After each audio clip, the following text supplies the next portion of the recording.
चलो स्टार्ट करते हैं हमारी क्लास। सब्जेक्ट हमारा टैक्सेशन। आप सीए के हो, सीएस के हो, सीएमए के हो, फर्क नहीं पड़ता क्योंकि एक्ट तो एक ही है, टैक्स। हाँ, बस डेप्थ का फर्क हो जाता है। आईसीएआई ज्यादा डेप्थ में जाता है, सीएस हो सकता है थोड़ा ज्यादा अपना फोकस रखे थ्योरी पे, कम रखे प्रैक्टिकल पे, और सीएमए का दोनों के बीच का लेवल। पर एक्ट एकदम सेम है, वर्ड टू वर्ड सेम है, क्योंकि है तो हमारा एक ही एक्ट, इनकम टैक्स एक्ट, वहीं से डेटा आना है। ऐसे हमारा जीएसटी है। तो इस पे जाने से पहले नन्हे मुन्ने बच्चे हो, मेरा सिंपल सा क्वेश्चन, टैक्स क्या होता है? कभी सुना है या नहीं सुना? यहां मत देखना, वो छोड़ दो। हाँ, कोई चार्ज बोल रहा था कुछ, कोई? हाँ, चार्ज जो हम गवर्नमेंट को पे करते हैं उसे टैक्स बोलते हैं। सर मैं रेड लाइट क्रॉस कर रहा था, पुलिस ने पकड़ लिया, चालान काट दिया, वो भी चार्ज है, उसे टैक्स बोलते हैं, या उसको हम बोलते हैं चालान या फीस। हाँ, यानी कि हर charge is not a tax. कुछ हद तक ठीक था, कुछ हद तक नहीं।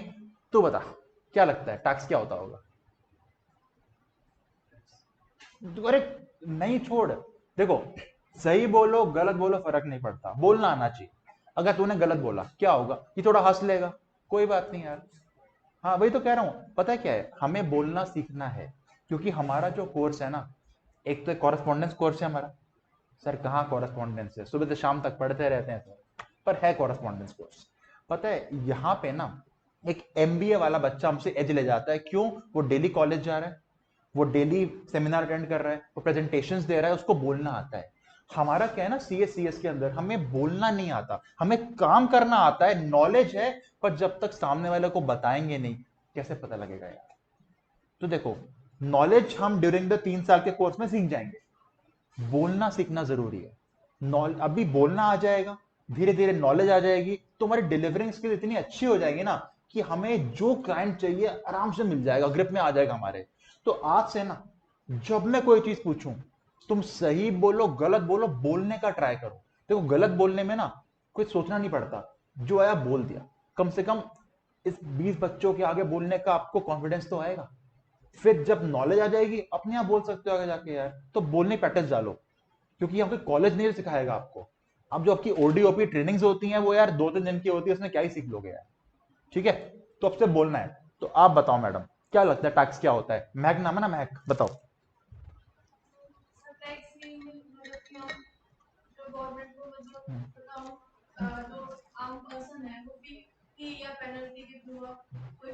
ओके,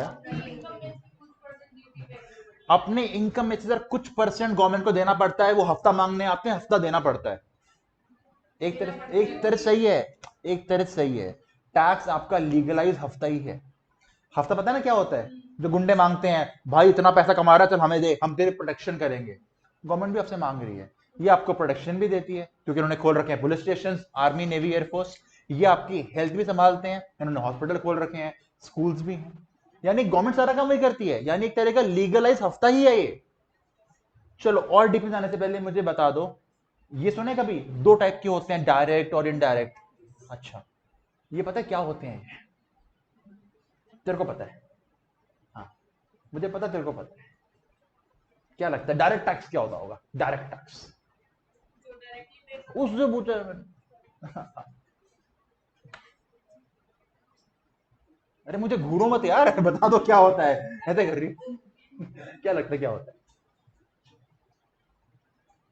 हाँ रीडिंग कर ले, कोई बात नहीं। चल तू बता दे। रोहित नाम है? नहीं नहीं, टिंकू, टिंकू। अरे बैठ जा, खड़ा मत तो, बैठ जा, बैठ जा। डायरेक्टली पे करते हैं, एकदम सही जवाब। देखो मैं समझाता हूं आपको। तुम्हारे पापा मम्मी भैया दीदी कोई ना कोई जॉब कर रहा होगा या बिजनेस कर रहे होंगे, तो पैसा किसने कमाया? उन्होंने कमाया। जिसने कमाया वही अगर टैक्स निकाल के गवर्नमेंट को जमा करते हैं, यानी जिसने डायरेक्टली इनकम कमाई वही डायरेक्टली गवर्नमेंट को जमा कर रहा है, लो पकड़ो टैक्स। इसे क्या बोलते हैं? Direct tax. यानी डायरेक्ट टैक्स क्या हो गया? जिसने कमाया उसी ने टैक्स गवर्नमेंट को दिया। क्लियर हो गया आपको? तो सर इनडायरेक्ट क्या होता है? तो नहीं वो। हाँ, ये क्या था? गुड्स खरीदने चाहते। हाँ ठीक है। हाँ बिल्कुल ठीक।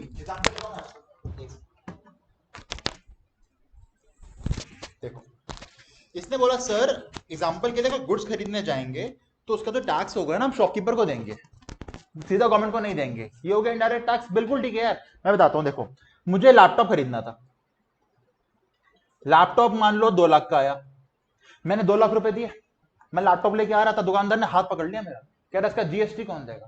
पता है जीएसटी होता है कुछ, गुड्स एंड सर्विस टैक्स।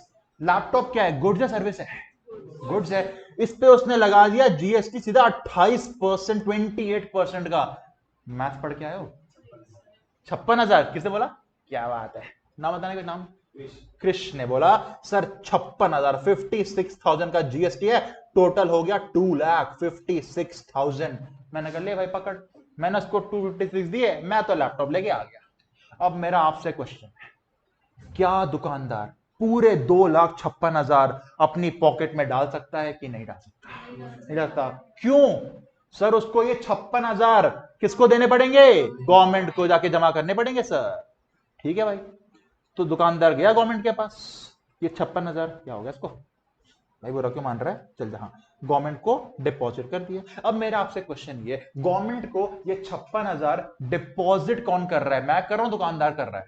दुकानदार कर रहा है। डिपॉजिट तो सर वो कर रहा है, पर ये खर्चा निकले किसकी जेब से निकला है? दुकानदार की? मेरी? मेरी, क्योंकि मैंने गुड्स खरीदे थे। यानी कि ये टैक्स गवर्नमेंट को देने का काम मेरा था, पर दिया किसने? शॉपकीपर ने। यानी कि बर्डन मेरे पे था, मैंने शिफ्ट किस पे कर दिया? शॉपकीपर पे। ये हो गया आपका इनडायरेक्ट टैक्स। फर्क समझ आया आपका? नहीं आपका साची, सॉरी साची। ठीक है, डायरेक्ट टैक्स में क्या था? जिसने कमाया उसी ने दिया। इनडायरेक्ट में क्या था? जिस पे बर्डन आया उसने शिफ्ट कर दिया किसी और पे, उसने जाके जमा किया। ठीक है, यहीं से आपका एक और डिफरेंस निकलेगा। डायरेक्ट टैक्स में क्या बोला मैंने? जिसने कमाया, यानी इनकम के ऊपर लग रहा है टैक्स। और जीएसटी में क्या हो रहा है? मैंने कुछ खरीदा, यानी कि जब मैं गुड्स या सर्विस खरीदने बेचने की बात करूंगा तो आएगा आपका जीएसटी, और कमाने की बात करूंगा तो आएगा इनकम। फर्क समझ आया? तो यहां से हमें समझ आ जाएगा इनकम टैक्स किसका एग्जांपल होगा? डीटी का, आईडीटी का? डीटी का। और जीएसटी किसका होगा? आईडीटी का। कस्टम ड्यूटी सुना है? कुछ इंपोर्ट एक्सपोर्ट करते हैं, चार्ज होता है, वो क्या हो गया? Indirect tax. फर्क समझ आ गया इतना आपको? ठीक है। अच्छा, कभी आपने सुना है, आपने रोहित नाम है ना आपका, कभी सुना है कि इंडिया में 2.5 लाख रुपए तक टैक्स नहीं जमा करना पड़ता, उसके बाद स्लैब्स बने होते हैं 5%, 10%, 30%? सुना है? सुना है, सुना है ना? हम पढ़ेंगे। हाँ जी, 5 लाख हो गया। वही तो, वही तो समझाना है। 5 लाख नहीं हुआ मैडम, बताऊंगा। जिसके डाउट है ना सर 5 लाख तक टैक्स स्लैब बन गया, ये लेमैन की लैंग्वेज है जो गवर्नमेंट लॉलीपॉप देती है, लो पकड़ो, मैं सिखाऊंगा तुम्हें फर्क है। वही तो सीखना है हमको, टेंशन नहीं। Okay, income tax, sorry direct tax को बोला गया है it is a progressive tax. Progress का मतलब क्या होता है? आगे बढ़ना, पीछे आना? आगे बढ़ना। प्रोग्रेसिव टैक्स ये कह रहा है भाई साहब जितनी आपकी इनकम में प्रोग्रेस होगी उतने ही आपका टैक्स में प्रोग्रेस होगी। इनकम ज्यादा, टैक्स ज्यादा, इनकम कम, टैक्स कम। इसीलिए डायरेक्ट टैक्स कैसा हो गया? Progressive tax. हम ये पढ़ेंगे। 2.5 लाख तक कमा रहे हो, मत दो टैक्स। 2.5 लाख से ऊपर कमा रहे हो, 5% का टैक्स पे कर दो। 5 लाख से ऊपर कमा रहे हो, 20% टैक्स पे करो। और ऐसे 10 लाख से ऊपर कमा रहे हो, 30% टैक्स पे करो। यानी सिंपल फंडा भी क्या याद रखना है? अगर इनकम बढ़ रही है तो सामने क्या बढ़ेगा? उसका टैक्स। तो डायरेक्ट टैक्स क्या हो गया? Progressive tax. अब मुझे बताओ, अगर डायरेक्ट टैक्स प्रोग्रेसिव है तो इनडायरेक्ट टैक्स क्या होता होगा? कांस्टेंट। ओके, पहली बात तो रिग्रेसिव मत बोलना। रिग्रेसिव मतलब क्या होता है? वो नीचे गिर रहा है। अब नॉन प्रोग्रेसिव भी नहीं है, मैं समझाता हूं आपको क्या है। आपने क्या बोला? कांस्टेंट है। ओके, देखो यही एग्जांपल लेके चलूंगा मैं, बस मैं काम कर रहा हूं, थोड़ा राउंड ऑफ करके दिखा रहा हूं। मान लो इस पे 50,000 का जीएसटी था, तो लैपटॉप कितने का हो गया? 2,50,000। ठीक, ओके। मान लेते हैं मैंने लैपटॉप खरीदा, ये मैं हूं, मेरी 1 साल की total income is 10 lakh rupees, मैं मान रहा हूं मैं साल में कमाता हूं 10 लाख रुपए और मैंने लैपटॉप खरीदा। अब मुझे बताओ, अगर साल में 10 लाख रुपए कमाने वाले इंसान ने लैपटॉप खरीदने के लिए 50,000 का जीएसटी गवर्नमेंट को दिया, तो मैंने अपनी इनकम का कितना परसेंट टैक्स जमा कर दिया? निकाल सकते हैं क्या सर? सिंपल है ना, 50,000 डिवाइडेड बाय 10 लाख इंटू 100। समझा क्या किया मैंने टैक्स अमाउंट को अपनी टोटल इनकम से डिवाइड कर लिया, देखने के लिए मेरे को एक्चुअली बर्डन कितना आया। कितना आ गया? ये 5% आ गया। ये बात समझ आई आपको? अच्छा रोहित, तेरा फेवरेट क्रिकेटर कौन है? क्रिकेटर फेवरेट कोई नहीं है? देखता नहीं क्रिकेट? कोई तो होगा। कोई पसंद नहीं है तो देखता क्यों? अच्छा तेरा कौन है? रोहित शर्मा, ये वाला रोहित? अच्छा वो रोहित बड़ा पाव। अच्छा रोहित शर्मा साल में कितने कमाता होगा? चल 500 करोड़। 500 करोड़।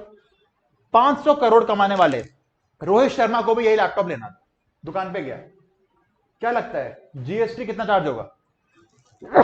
सॉरी 85 लगेगा सर। सर जीएसटी को आपकी इनकम से क्या लेना देना है? वो तो लैपटॉप के ऊपर है। आप लो, कोई भिखारी ले, अंबानी ले, रोहित शर्मा ले, क्या फर्क पड़ता है सर? दुकानदार कितना लेगा जीएसटी? 50,000 रुपए। उसने भी जीएसटी जमा किया 50,000 रुपए का। जरा बताना उसकी इनकम का कितना परसेंट टैक्स में गया?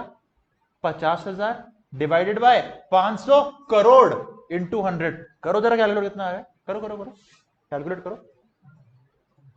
जो भी आ रहा है। चलो काम करते हैं, 0.000 समथिंग, ये आएगा ना। अब मेरा क्वेश्चन आपसे, सर जब जीएसटी का रेट सेम था, अमाउंट सेम था, बर्डन क्यों शिफ्ट हुआ? भाई बर्डन क्यों हुआ? मेरे पे ज्यादा क्यों, उस पे कम क्यों हुआ? क्योंकि उसकी इनकम बहुत ज्यादा है सर। यानी कि क्योंकि इसका रेट कांस्टेंट था।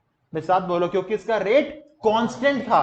क्योंकि इसका रेट कांस्टेंट था। गुटखा खा रहा है तू तो बोल क्यों नहीं रहा? चल बोल। क्योंकि इसका रेट कांस्टेंट था, इसका नेचर रिग्रेसिव बन गया। इसका नेचर रिग्रेसिव बन गया, क्योंकि जितना ज्यादा कमाओगे उतना छोटा बर्डन रहेगा आपके ऊपर। पॉइंट समझ आ गया? तो हम डिफरेंस में क्या लिखेंगे? Income tax is a progressive tax. और आईडीटी में क्या लिखेंगे? Because the rate is constant the nature becomes regressive. समझ आ गया? आपको 2 मिनट दे रहा हूं, जल्दी इस डिफरेंस को नोट करो। ये कुछ एग्जांपल्स हैं। डायरेक्ट टैक्स एग्जांपल होता है इनकम टैक्स, पहले और लगा करते थे। वेल्थ और गिफ्ट टैक्स अब नहीं है, हट चुके हैं। पर एग्जांपल के नाम पे लिख सकते हो। आईडीटी का एग्जांपल है आपका जीएसटी और कस्टम ड्यूटी। 2 मिनट, जल्दी नोट करो।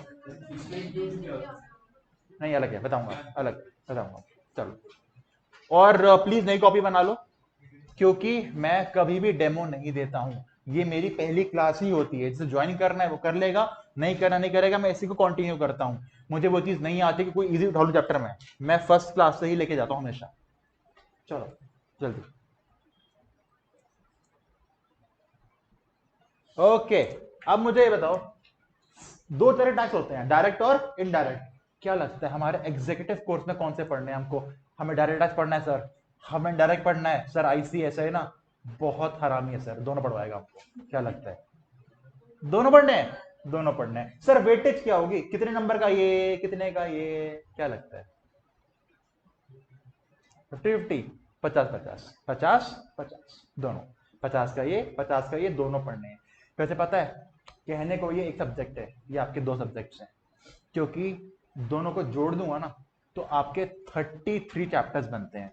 33 चैप्टर्स। और ये जो आज बेसिक पढ़ा रहा हूं, ये बेसिक है, चैप्टर नहीं है। तो जब तक बेसिक नहीं आएगा चैप्टर नहीं आ सकता। आपको जर्नी बहुत लंबी है, डिफिकल्ट नहीं है, लंबी है।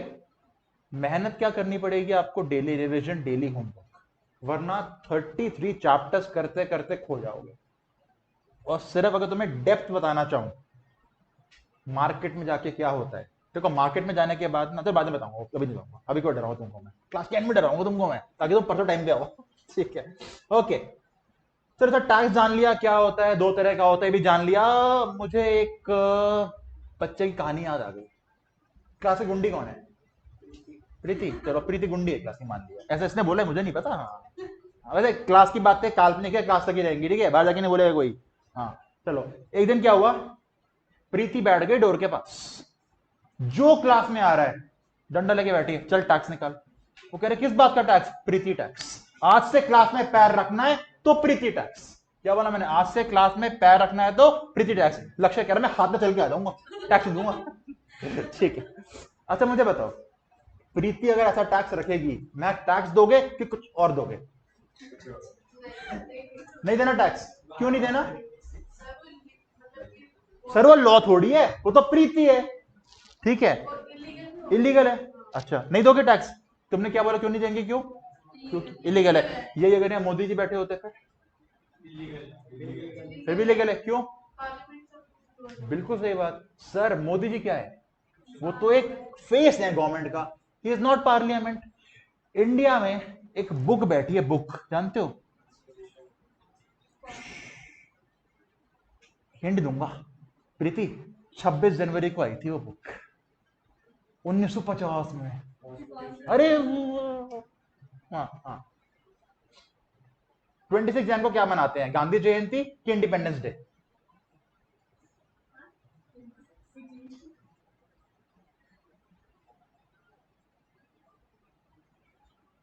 आप बताओ।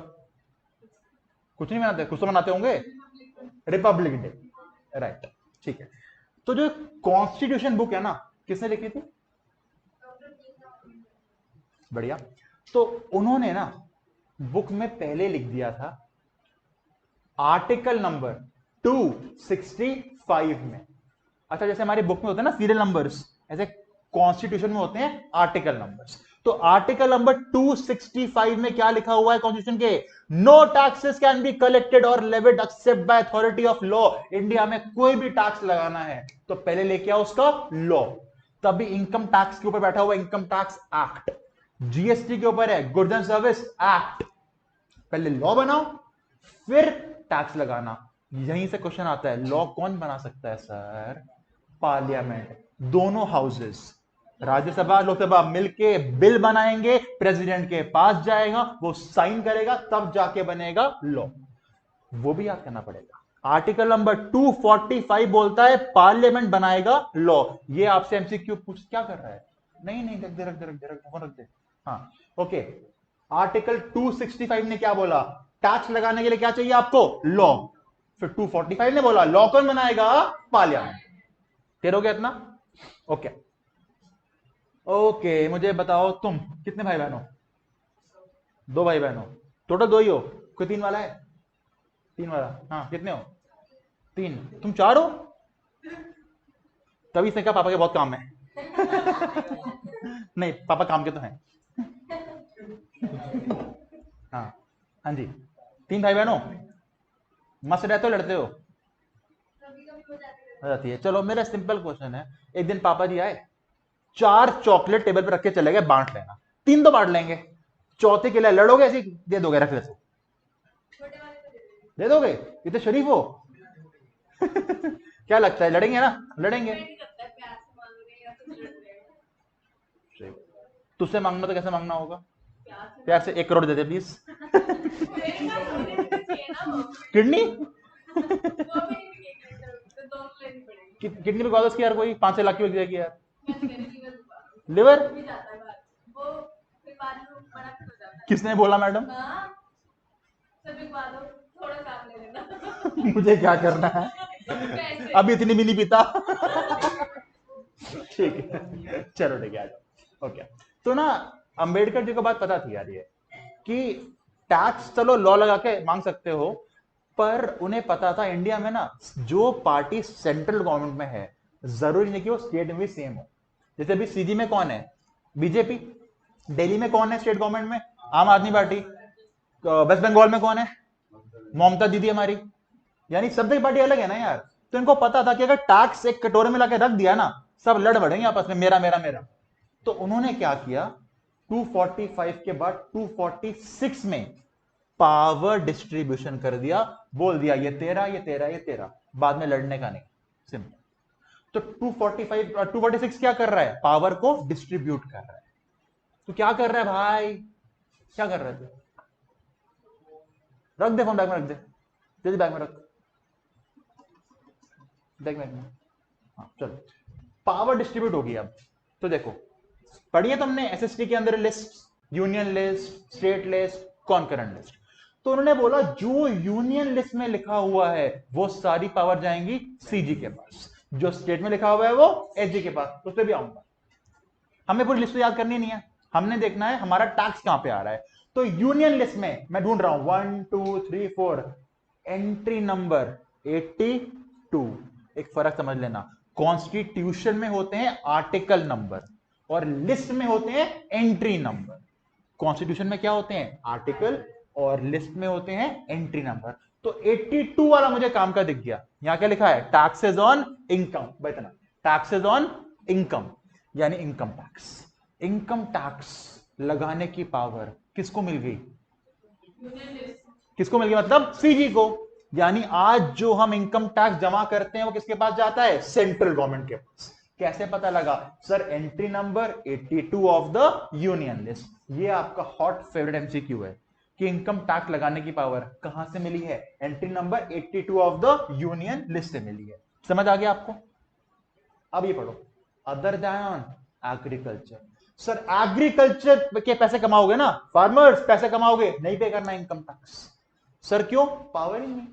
साफ बोल दिया, हर इनकम पे टैक्स मांग लेना भाई, एक्सेप्ट एग्रीकल्चर। और ये किसको दे दी पावर, स्टेट गवर्नमेंट को। Entry number 46 of the state list. पर ये बता दूं, आज की डेट में कोई भी स्टेट एग्रीकल्चर पर टैक्स नहीं लगाती है। बहुत मेजर वोट बैंक होता है एग्रीकल्चर आपका, फार्मर्स का।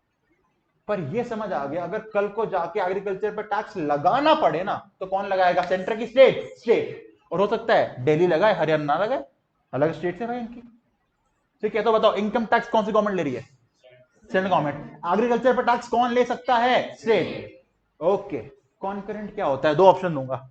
पहला ऑप्शन, सर स्टेट गवर्नमेंट का अपना लॉ, सीजी का अपना लॉ, पर टॉपिक सेम, यानी एक ही चीज के ऊपर अलग लॉ चल रहे होंगे।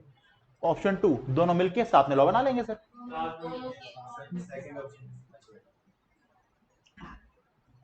Option A is correct, B is wrong.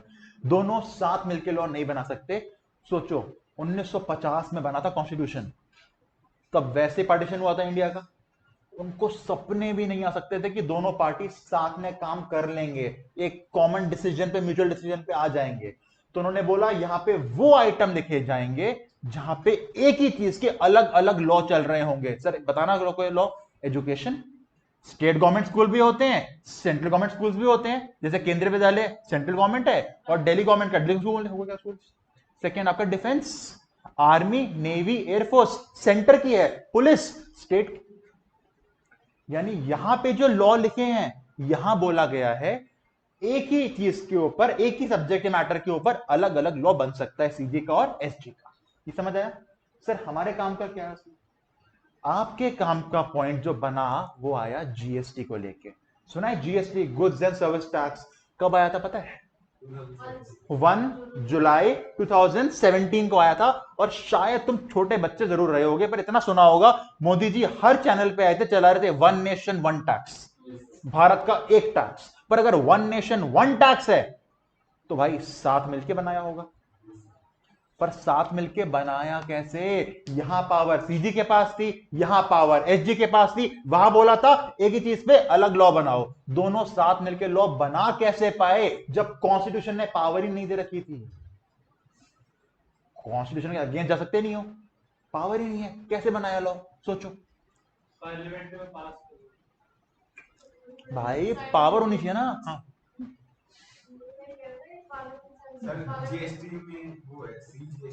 वो एक्ट एक ही है भाई, बताऊंगा मैं। यहां पे गवर्नमेंट ने कॉन्स्टिट्यूशन को अमेंड किया। कॉन्स्टिट्यूशन अमेंड हो सकता है 75% ऑफ द वोटिंग के बाद। दोनों पार्टीज ने मिलकर 75% वोटिंग करी, कॉन्स्टिट्यूशन को बदला गया। यह आर्टिकल कौन सा दिख रहा है आपको, 246। एक नया आर्टिकल आया, आर्टिकल 246 ए।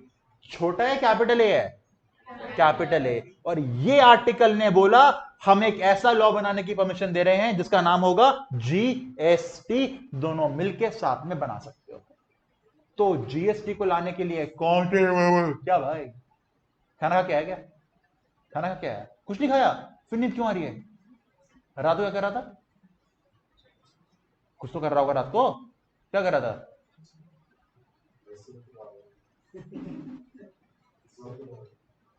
सो रहा था, किसके साथ, अकेला, फिर नींद क्यों आ रही है अभी, होना नहीं है, ठीक है। अच्छा कल तो गर्लफ्रेंड डे था तभी दो बना रहा था तू। कोई बात नहीं, तेरा क्या दुख है भाई, तेरा क्या दुख है, हाँ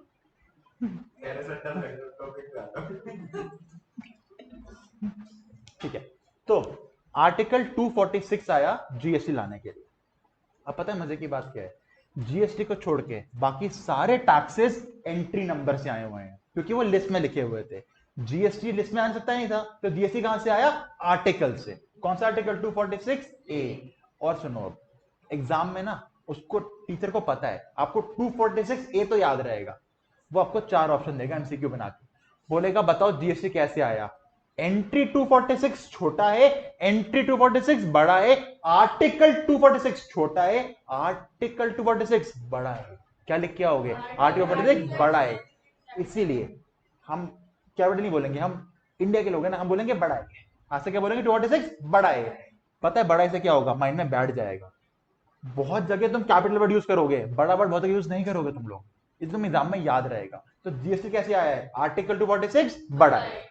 समझ आ गया, जल्दी नोटिंग करो इसकी, आगे चलते हैं। ये मत लिखना, ये काम का नहीं है, कौन में लिखना, चलो जल्दी।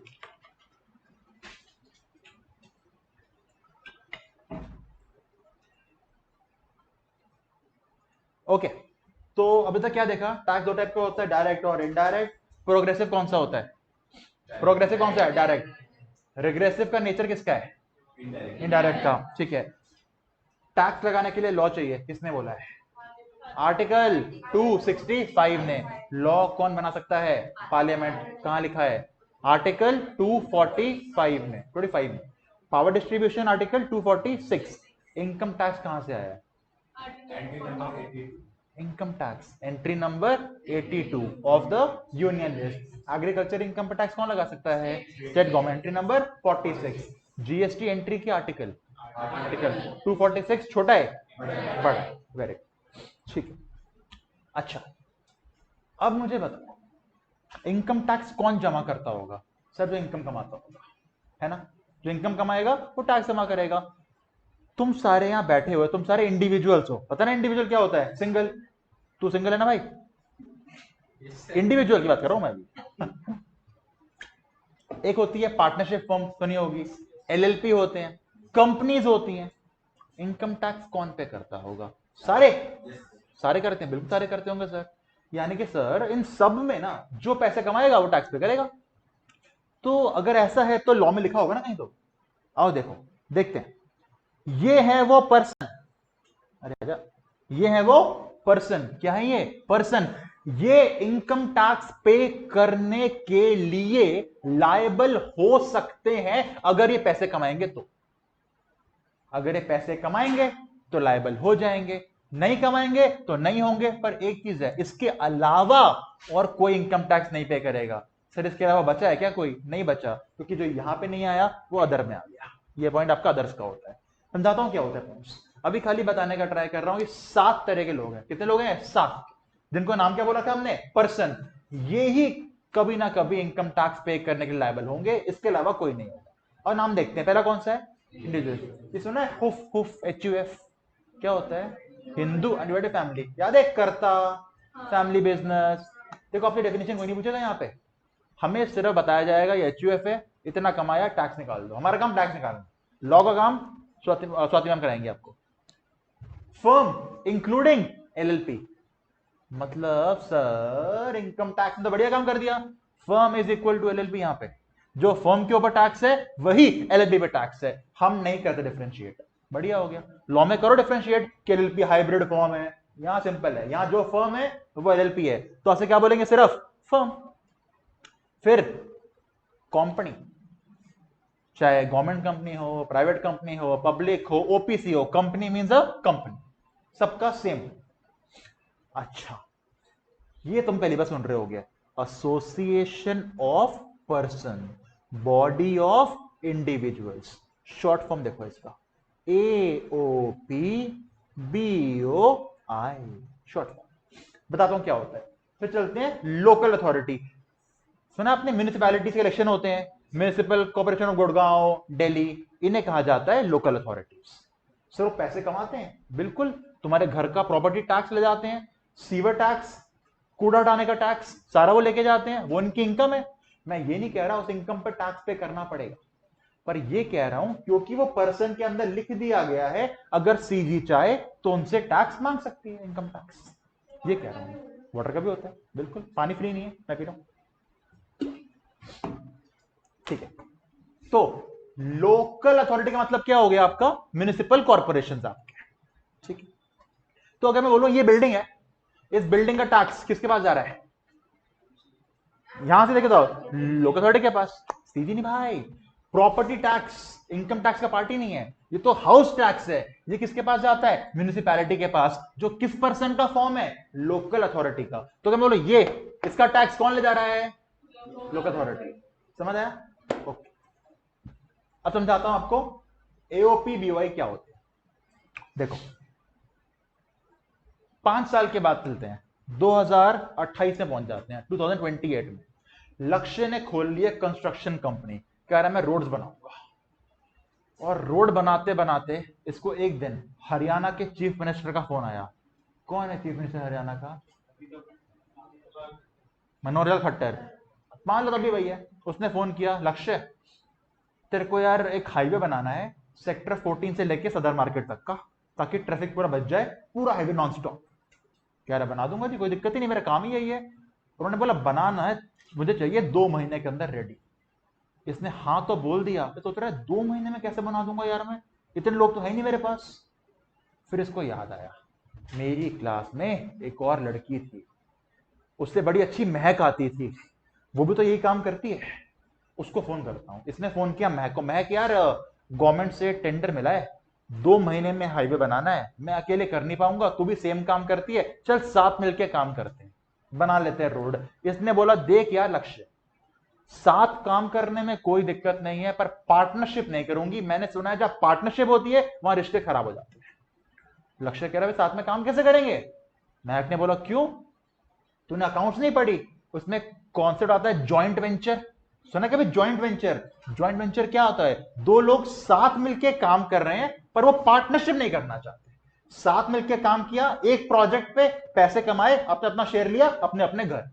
यानी 2 लोग, ये दोनों कौन है, दोनों इंडिविजुअल्स है ना, इंडिविजुअल इंडिविजुअल, 2 या ज्यादा इंडिविजुअल्स अगर साथ मिलके काम करते हैं फॉर अ प्रोजेक्ट, पर वो पार्टनरशिप नहीं करते, इसे कहा जाता है बॉडी ऑफ इंडिविजुअल्स। यानी एक ऐसी बॉडी जिसमें सारे लोग क्या हैं, इंडिविजुअल्स। फर्क समझ आया? अब सर ये क्या होता है, एसोसिएशन ऑफ पर्संस।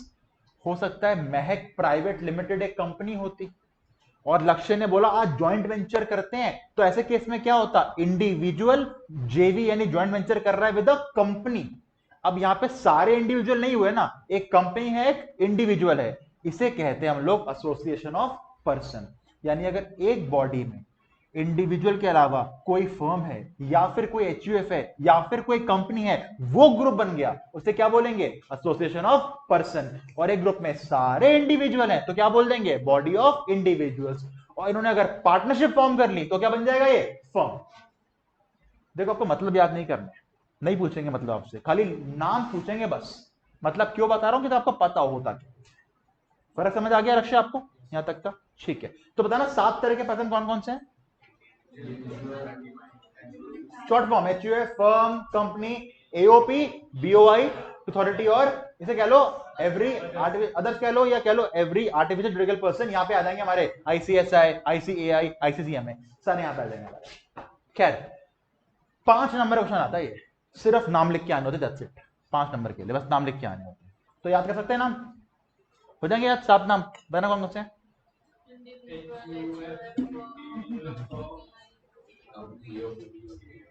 लिखो मत, लिखो मत, लिखो मत, लिखो। चलो मैं याद कराता हूँ। चलो आओ, सारे ऐसे करो, हाथ अपने, हाथ इशारे करेंगे, सारे हाथ हाथ। चलो, मांगना नहीं, कुछ ऐसे करना है। चलो मुझे बताओ, इंडिविजुअल मतलब कितने लोग होते हैं? सिंगल तो ये है, इंडिविजुअल कितने लोग होते हैं? इंडिविजुअल एक। चलो मेरे साथ बोलो, मेरे साथ बोलना है, एक बंदा इंडिविजुअल, ऐसे इशारा करके, एक बंदा इंडिविजुअल। भाई बोलना है, चलो, एक बंदा इंडिविजुअल। दो बंदे खोल सकते हैं एचयूएफ। एक बंदा इंडिविजुअल, दो बंदे खोल सकते हैं एचयूएफ। अगर साथ मिल गए तो क्या खुल जाएगी? फर्म। ये क्या हो गया? फर्म। चलो, एक बंदा इंडिविजुअल, दो बंदे, मेहंदी लगा कर ले। हाँ मेरा एग्जाम है। चल, एक बंदा इंडिविजुअल, दो बंदे एचयूएफ, साथ मिल गए तो फर्म। कंपनी का एक फीचर सुना है, going concern. Going concern, company का, कंपनी अमर है, कंपनी कभी नहीं मरेगी, डिसॉल्व नहीं होगी। गोइंग कंसर्न इशारों में लेके आते हैं, company going, company going, company going, company going. तो इशारा किसका हो गया? कंपनी का। चलो, एक बंदा, दो बंदे, साथ मिल गए तो, कब लोग मेहंदी, मेहंदी कहाँ है? चलो, एक बंदा इंडिविजुअल, दो बंदे, साथ मिल गए तो, ये क्या है? कंपनी। कभी जिम गए? क्या करने जाता है जिम करने? क्या करेगा जिम करके? क्या करेगा उससे? बॉडी बनाएगा। चलो, ये दिख रहा है वर्ड बॉडी। तो जिम जाके क्या बनाते हो? बॉडी। क्या बनाते हो? बॉडी। अब देखो, मन में चलेगा जिम जाके बनाता हूं बॉडी, पर बॉडी सुन के तुम्हें याद आना चाहिए body of individual, association of person. तो ये इशारा तुमको लेके जाएगा एओपी बीओआई पे, एओपी बीओआई पे। चलो दोबारा आ जाओ, एक बंदा, एक बंदा। अब जिसने नहीं किया बेटा, यहां बुला कर आऊं कैमरे पे। हाँ, एक बंदा नहीं बना सकता भाई, बॉडी कैसे बनाएगा?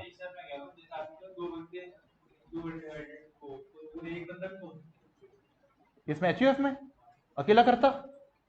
कैसे पॉसिबल है भाई? अकेला बंदा कैसे खोल सकता है एचयूएफ? मैम करना, मैम मैम को पढ़ना, मैम को, मैम बताओ। चलो, एक बंदा इंडिविजुअल, दो बंदे, साथ मिल गए तो कंपनी, एओपी बीओआई। ये याद है? लोकल अथॉरिटी, क्योंकि इसका टैक्स जा रहा है अथॉरिटी के पास। बाकी सब अदर्स बोल लो, या every artificial juridical person, every article juridical person. और दोबारा करेंगे तो, एक बंदा इंडिविजुअल, दो बंदे, साथ मिल गए तो firm, company, AOP BOI. Body का है, अच्छी बॉडी है। हाँ, एओपी बीओआई, लोकल अथॉरिटी और अदर्स। दोबारा, अब मैं इशारे करूंगा, बोलूंगा नहीं, तुम बोल के बताओ क्या कर रहा हूं मैं।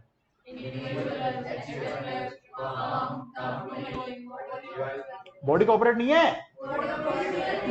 हाँ, एओपी बीओआई,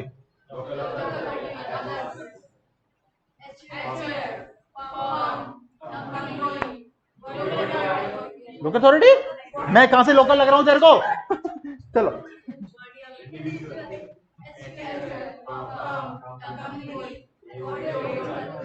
एजी क्या होता है? किसी और का बोलना एजी घर जाके। चलो, ये क्या है? चल ठीक, चलो, एक बार खड़ा हो, सब करके देखा सबको। रुक रुक रुक, तुम्हें रुक, तुम्हें रुक, तुम्हें रुक, तुम्हें रुक। आ रहा कैमरा तेरे पे, आ रहा, रुक।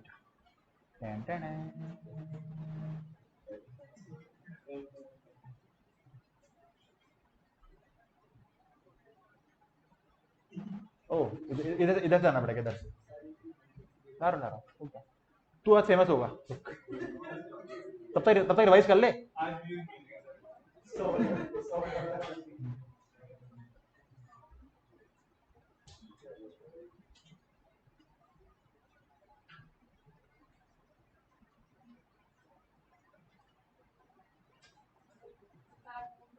हाय, चलो मैं बोलूंगा तो इशारा करना, ठीक है? चल, एक बंदा, हाँ एक बंदा,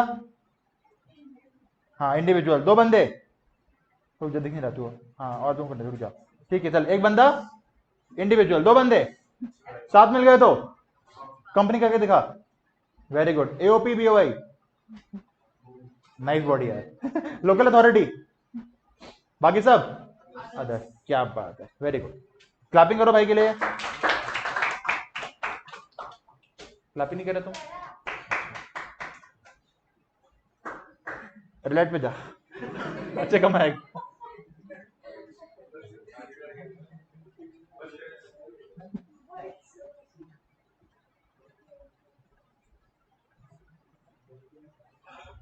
चल याद होगा 7 तरह के नाम।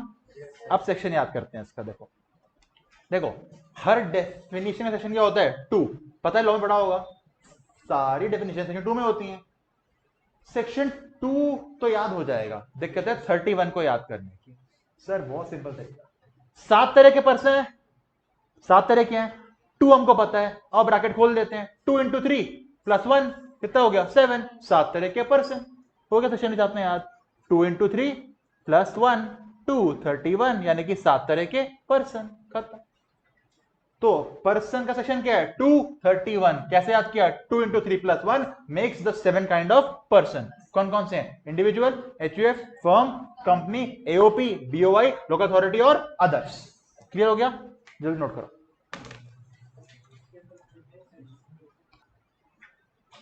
चलो जल्दी रिवाइज करो एक बार। टैक्स होते हैं 2 टाइप के, डायरेक्ट और इनडायरेक्ट। इनकम टैक्स क्या होता है? डायरेक्ट। जीएसटी क्या होता है? इनडायरेक्ट। प्रोग्रेसिव कौन सा है? डायरेक्ट। किसका रेट कांस्टेंट है? इनडायरेक्ट। रिग्रेसिव नेचर किसका हो गया? इनडायरेक्ट। ओके, टैक्स लगाने के लिए लॉ चाहिए, किसने बोला? हाँ हाँ, आर्टिकल नंबर 265 ने। ये कहां से आ गया? लॉ क्या बना सकता है? Parliament. Article number 245 45। Power distribution 246। Income tax लगाने की पावर किसके पास है? सीजी के पास। Entry number 82 of the union list. Agriculture income पर टैक्स कौन लगा सकता है? State. Entry number 46 of the state list. GST entry के आर्टिकल 246 बड़ा है। ओके, इनकम टैक्स पे करने के लिए 7 तरह के पर्सन लायबल हो सकते हैं। कौन कौन से? वाह, हाँ, कौन कौन से? सारे कर दो एक साथ। स्कूल में प्रेयर साथ में बोलते थे ना, साथ में 1 2 3 स्टार्ट।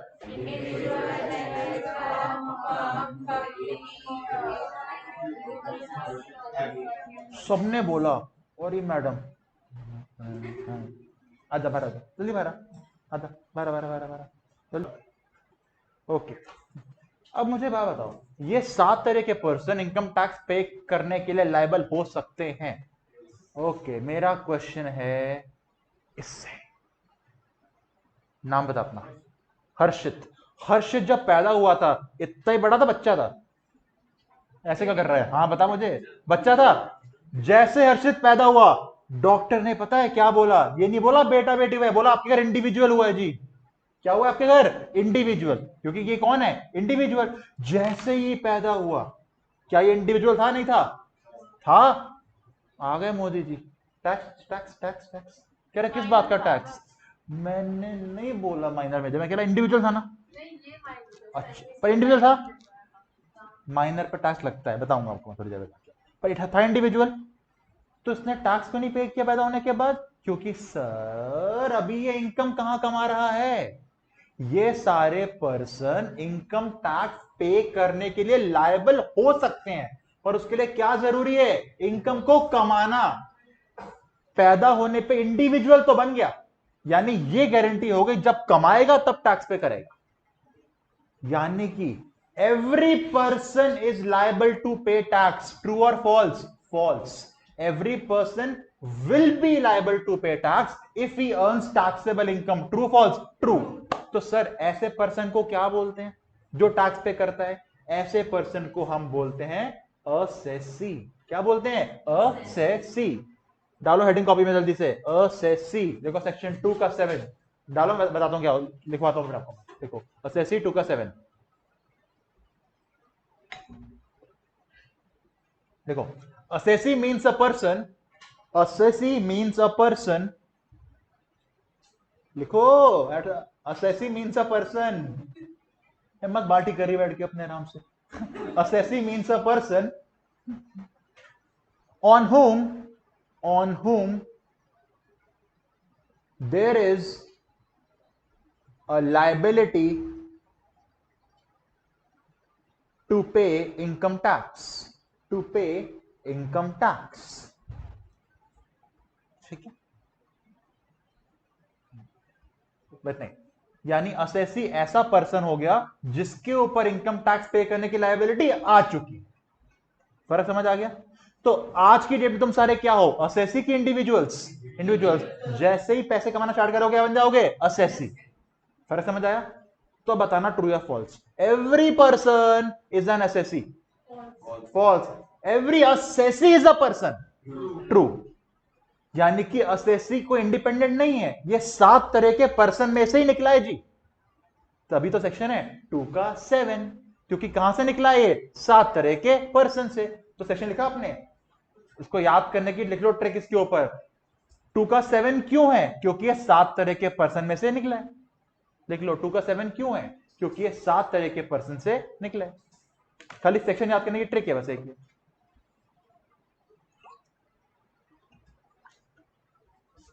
ठीक है, ओके। तो पर्सन हो गया, असेसी हो गया। अब मुझे ये बताओ, अब मुझे पैसे कमाने हैं।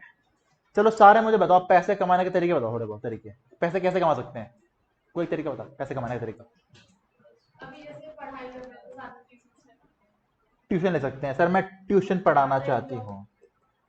नहीं तुम्हारी बात नहीं कह रहा, कैसे भी कह रहा हूँ मैं पैसे कमाने हो, कोई भी तरीका पैसे कमाने का। ड्रग्स बेच के, शाबाश। किसने बोला? अच्छा इसने बोला था, मुझे तूने बोला, मैं लगा। अच्छा क्या बेचेगा? कोकेन, हीरोइन, और बता और क्या क्या होता है, एलएसडी, और क्या क्या होता है नहीं पता, मैंने सारे ट्राई कर रखे हैं। चल ट्यूशन करवा सकते हैं। चलो भाई ने बोला ड्रग्स बेच सकते हैं, वेरी गुड। और बताओ? डिस्ट्रीब्यूटर, बिजनेस कर सकते हैं। बिजनेस बिजनेस हो गया, बिजनेस। सबसे इजी काम नहीं बोल रहे सर, जॉब कर सकते हैं, सैलरी कमा लेंगे सर। हाँ वो भूल गया तुम यार, बस ड्रग्स पे पहुंच गया, सैलरी भूल गया भाई हमारा। कोई बात नहीं, मरना पड़ता है, पढ़ना पड़ता है। अच्छा ट्यूशन के लिए पढ़ना नहीं पड़ता। हाँ वो डिग्री लेनी पड़ती है ना ट्यूशन के लिए। अच्छा अच्छा, किसने बोला? हाँ ठीक है, चलो सैलरी हो गई। और तरीके बताओ पैसे कमाने के। बताओ बताओ बताओ। हार्डिंग को फार्म हाउस खोल लो, बिजनेस ही हो गया ना भाई। और तरीका कोई? ट्रेडिंग करना बिजनेस ही हो गया भाई। और तरीका कोई? फी पेनल्टी लेना, ये कौन सा काम कर सकते हैं हम लोग यहाँ पे? मैं बिजनेस खोल लेता हूँ, मैं पेनल्टी कलेक्ट करता हूँ। हाँ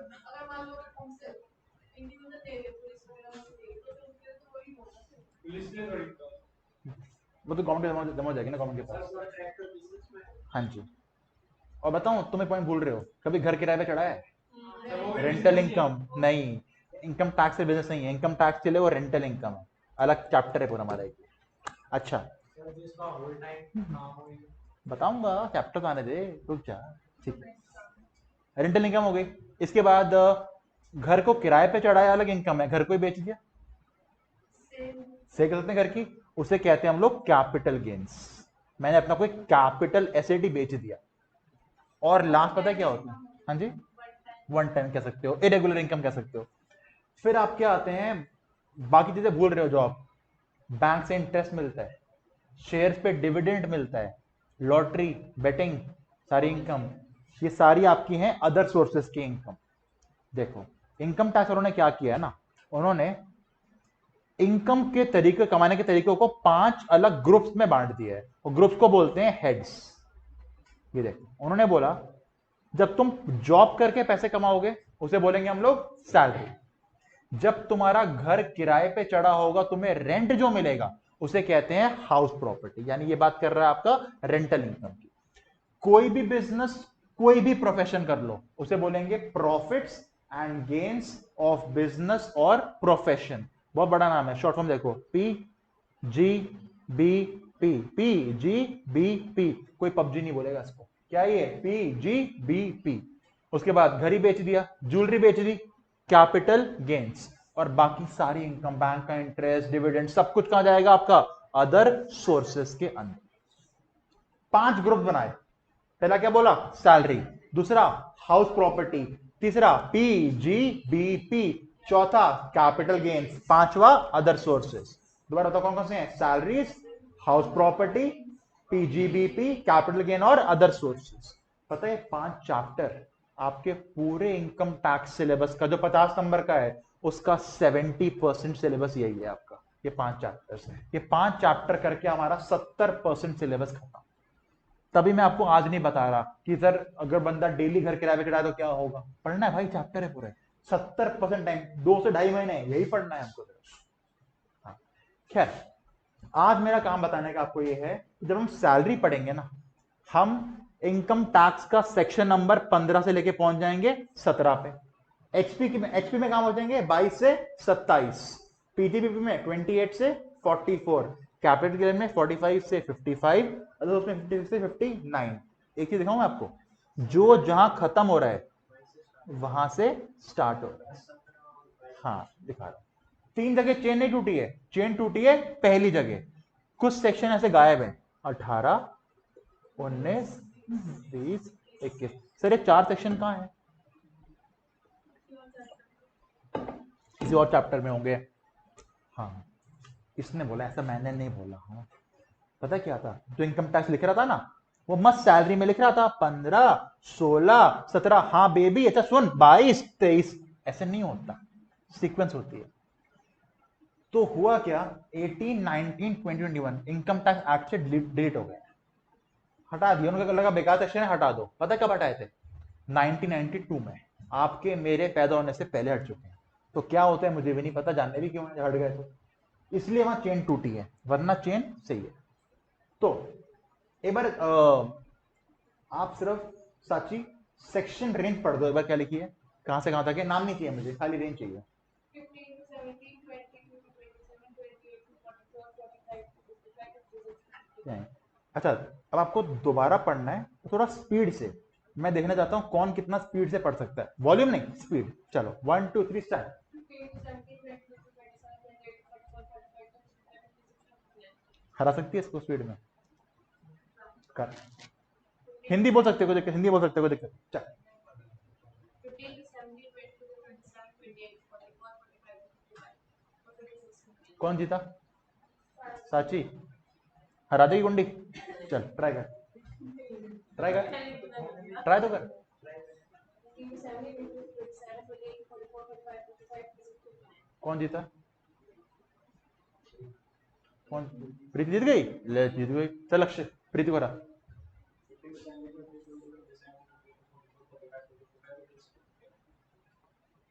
जीत गया हार गया? राइट से है ना। चल तू हरा देगी, बहुत बोलती है ना तू हरा। चल वो प्रियंका।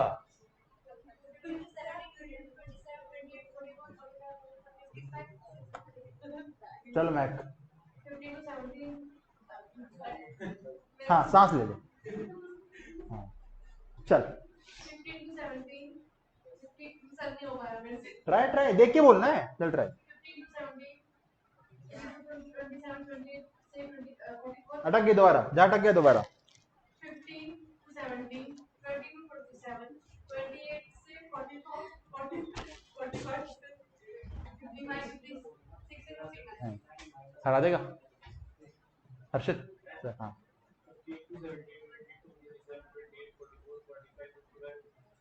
ठीक है आरती, तुम्हें बोलना है अब स्पीड नहीं, अब तुम्हें लानी है वॉल्यूम, और तुम्हारा फोकस होना चाहिए ये कहां पे एंड कर रहा है, कि जहां ये एंड करेगी वहां से अगला शुरू होगा। चल 15 to 17, 22 to 27, 28 to 44, 45 to 55, 56 to 59 5 group हो गए। चलो अब वहां में देखो, मुझे देखे ट्राई करो बिना देखे बोलने का। 15 से क्या था? 17, 22 से 27, 28 से 44, 45 से 55, 56 से 59, ये दोबारा 15 से 17, यहां चेन टूटी है। 22 से 27, 28 से 44, 45 से 55, 56 से 59। कहीं ना कहीं रेंज बैटरी माइंड में, अगर मैं रेंज के आगे हेड्स को बैठा दूं तो मैं तो याद ही हो गई रेंज, एमसीक्यू के लिए हमारा इटरेट हो जाएगा। अब खाली बैठाते हैं अपने आगे रेंज को। चलो चलो बताओ तुम्हें किसकी कहानी सुननी है? सौहार्द की कहानी सुननी है, लक्ष्य की सुननी है, कृष की सुननी है, हर्षित की, रोहित की या टिंकू की? वोटिंग करा देता हूं मैं। कौन कह रहा है लक्ष्य का नहीं सुननी है? लक्ष्य की, लक्ष्य ये रहा, आपको सुननी है। एक और कोई? तू भाई तू वोटिंग हार गया। किसको सुननी है कहानी? टिंकू की। एक, एक, दो, तीन। किसको सुननी? कृष की। कृष के लिए वोट करो, कृष के लिए वोटिंग। चलो हम सुनेंगे कृष की कहानी।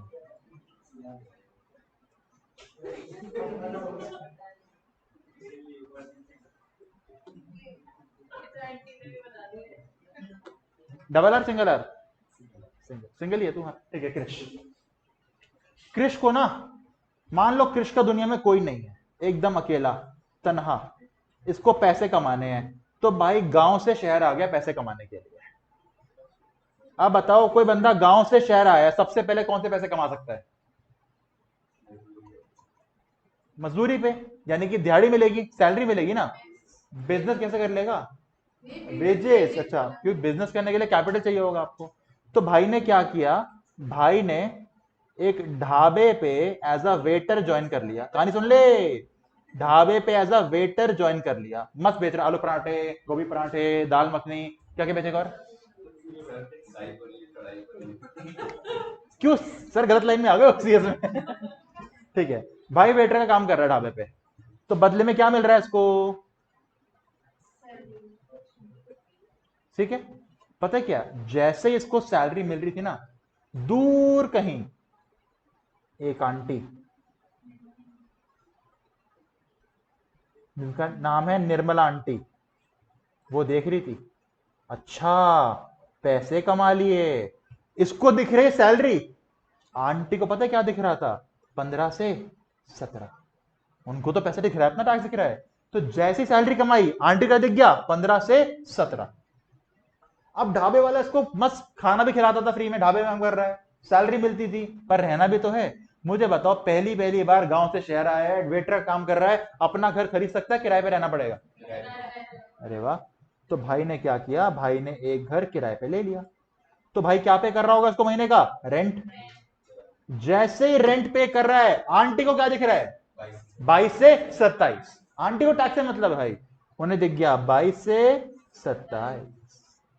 कहने समझ आ रही है? कृष गांव से शहर आया, पैसे कमाने थे, पहले क्या कर रहा था? जॉब। जैसे ही सैलरी कमाई, आंटी को क्या दिखा? 15 से 17। अब कहीं तो रहना था, भाई किराए पे रह रहा था, किराए पे रह रहा है, तो बताओ आंटी को क्या दिख रहा है? 22 से 27। कुछ साल हो गए, भाई ने इतना अच्छा काम सीख लिया ना, और कैपिटल जमा कर लिया, कह रहा है बंद करो ये ढाबा, अपना ढाबा खोलेंगे। भाई ने अपना ढाबा खोल लिया और उसका नाम रख दिया कृष दा ढाबा। कृष दा ढाबा। अब यहां भाई काम कर रहा है, अब इसने अपना ढाबा खोला है, ये वेटर है कि बिजनेस? इसका बिजनेस है। अब भाई क्या कमा रहा है? PGBP। जैसे ही PGB कमा रहा है, आंटी को क्या दिख रहा है? 28 से 44। देखा भाई की तरक्की हो रही है, कहां वेटर, कहां अपना ढाबा। चल, तेरी गर्लफ्रेंड है कोई? नहीं है? कोई थी? थी, क्या नाम था? इतना सोच रहा है, चल छोड़, कोई नहीं। अब कोई क्रश? कोई नहीं है? मुझे लड़की लाने का तेरे को, मैं ला दूं कोई भी? सुनने जा रहा था, पक्का ला दूं मैं, परमिशन दे रहा है? चलो। भाई को अब लगा रोटी कपड़ा मकान तो ठीक है, मेरी को जरूरत और भी है। तो भाई ने शादी करने का डिसाइड किया। भाई को लड़की पसंद आ गई, पहली नजर में प्यार हो गया, लड़की का नाम था राखी सावंत। मैंने ऑप्शन दिया था, आपने नहीं बताया नाम, तो यहां से आपको समझ आ जाएगा धीरे धीरे। जब मैं ऑप्शन दूं तो प्लीज बता दो नाम। हाँ हाँ। तो कृष की शादी हो गई विद राखी सावंत। यू कुछ सालों के बाद छोटा कृष, छोटी राखी। हो सकते हैं केपेबल हो आप? हाँ, नहीं पूछना पड़ता है भाई। ठीक है, चलो। अब घर में 4 लोग हो चुके हैं, कृष, राखी, छोटा कृष, छोटी राखी। अब इसको लगा यार बहुत रह लिया किराए के घर में, अपना घर खरीदने का टाइम आ चुका है। ये उस किराए वाले के पास गया, बोला अपना घर मुझे बेच दे, बहुत किराया दे दिया। उसने बोला खरीद लो घर। जैसे ही इस बंदे ने कृष को अपना घर सेल किया, क्या कमा लिया उसने? Capital gains. पर आंटी को क्या दिखा? 45 से 55। Very good. अब और तरक्की हुई, इसकी बीवी पत्ते खेलती है, इसके बच्चे रिलेट पे जाके ये अपना डिविडेंड इंटरेस्ट कमा रहा है, यानी कौन सी इनकम कमा रहा है ये, अदर सोर्सेज। यानी आंटी क्या देख रही है, 56 to 59। ये थी क्रिश की कहानी, मेरी जुबान। 5 हेड्स। सबसे पहले वेटर काम कर रहा था, क्या कमा रहा था, सैलरी। उन्हें क्या दिख रहा था, 15 से 17, पर घर किराए पे रहना पड़ेगा, यानी कि रेंट पे कर रहा है। वो बंदा कमा रहा है हाउस प्रॉपर्टी, आंटी को दिख रहा है 22 से 27। कुछ टाइम अपना ढाबा खोल दिया, पीजीबीपी, उन्हें क्या दिख रहा है, 28 से 44। अब घर में बीवी बच्चे हैं, घर खरीदना पड़ेगा, यानी वो बंदा बेचेगा, कैपिटल गेन कमाएगा। आंटी ने क्या देखा, 45 से 55। अब बहुत तरह की इनकम कमा रहा है, अदर सोर्सेज। आंटी ने देखा 56 से 59। क्लियर। अब तुम्हें क्या करना है, अब तुम्हें सिर्फ इसकी कहानी को याद करो, पिक्चराइज करो मन में। सबसे पहले इनकम कौन सी कमाई गई थी, सैलरी, रेंज 15 से 17। अगली इनकम हाउस प्रॉपर्टी, हाँ 22 से 27। अपना ढाबा खोल दिया, पीजीबीपी 28 से 44। घर बेचा, कैपिटल गेन्स 45 से 55। लास्ट अदर सोर्सेज 56 से 59। ये पूरी रेंज।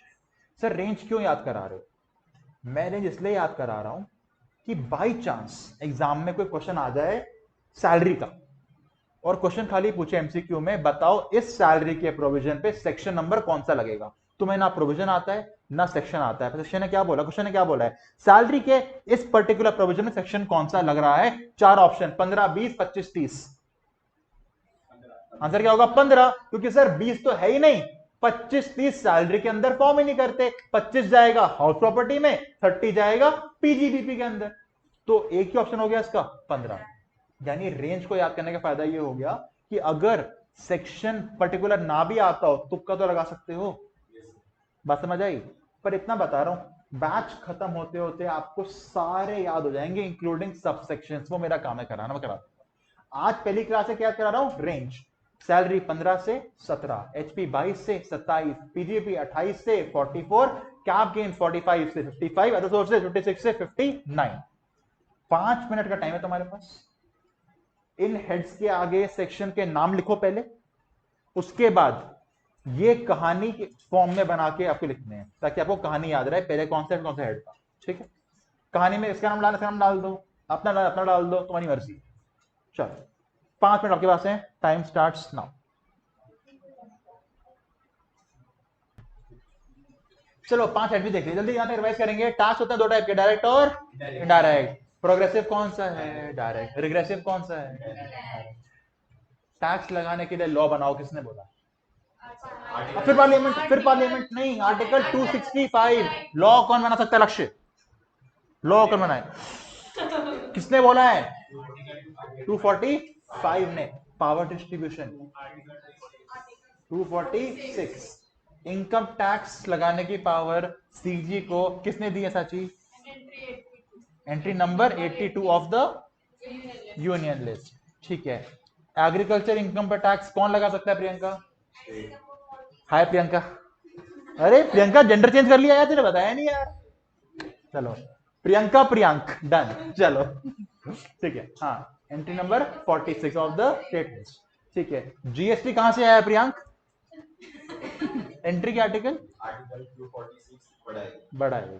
ठीक है, अब तू उसकी मत डालना भाई, मैं तेरे को बड़े वाला बना दूंगा, बता रहा हूं ठीक है, चलो ठीक है। इनकम के होते हैं 5 हेड्स, कौन कौन से, salary, house property, PGBP, capital gain और अदर सोर्सेज।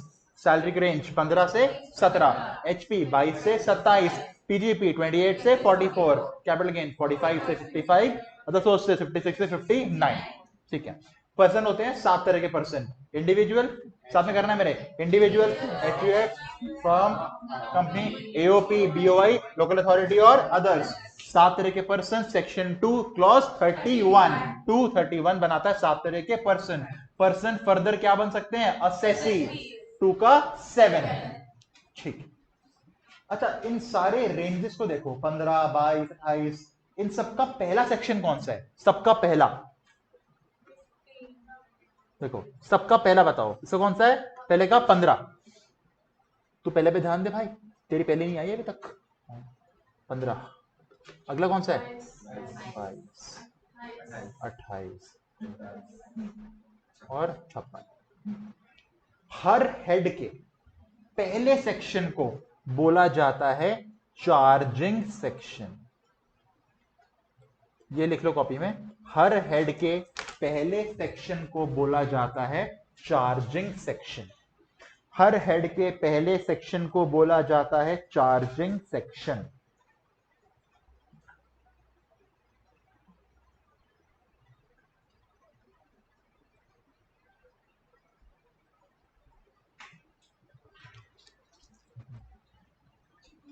हर हेड के पहले सेक्शन को बोला जाता है चार्जिंग सेक्शन। क्या होता है ये पढ़ेंगे चैप्टर के अंदर जाके, पर अभी क्यों बताया, क्योंकि एमसीक्यू पूछते हैं। सैलरी का चार्जिंग कौन सा है 15, एचपी का 22, पीजीपी का 28, कैप गेन्स का 45, अदर सोर्स का 56। ये एमसीक्यू बनता है, चार्जिंग सेक्शन लेके बहुत बार बनता है। ठीक है, अब सुनो ध्यान से, मैं एक वर्ड लिखूंगा यहां पे और साची मुझे बताए उसका मतलब क्या है। ठीक है, ओके। अरे लाइट हो गया, ये डार्क कर देते हैं। चलो साची जी बताओ।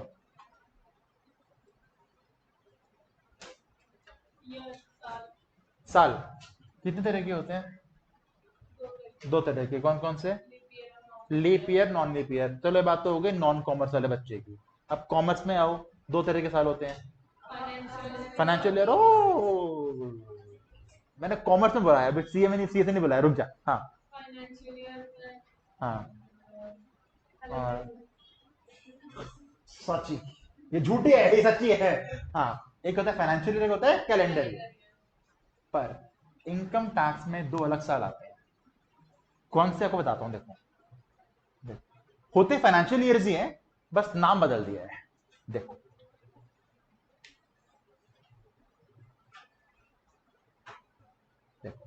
एक अप्रैल 2024 से 31 मार्च 2025।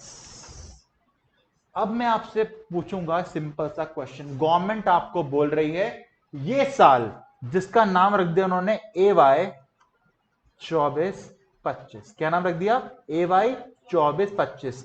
फुल फॉर्म ले देता हूं, असेसमेंट ईयर। Assessment year.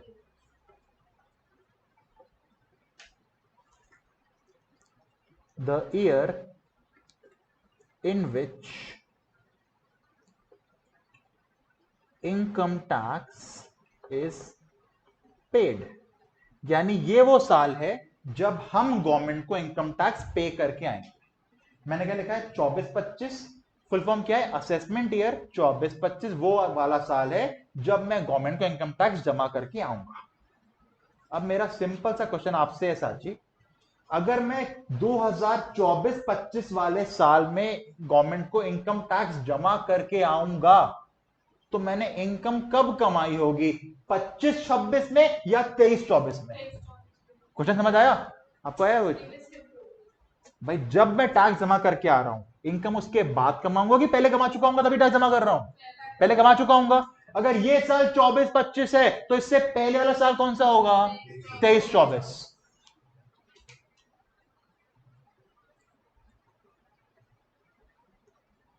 1/4/2023 को शुरू, 31/3/2024 को खत्म।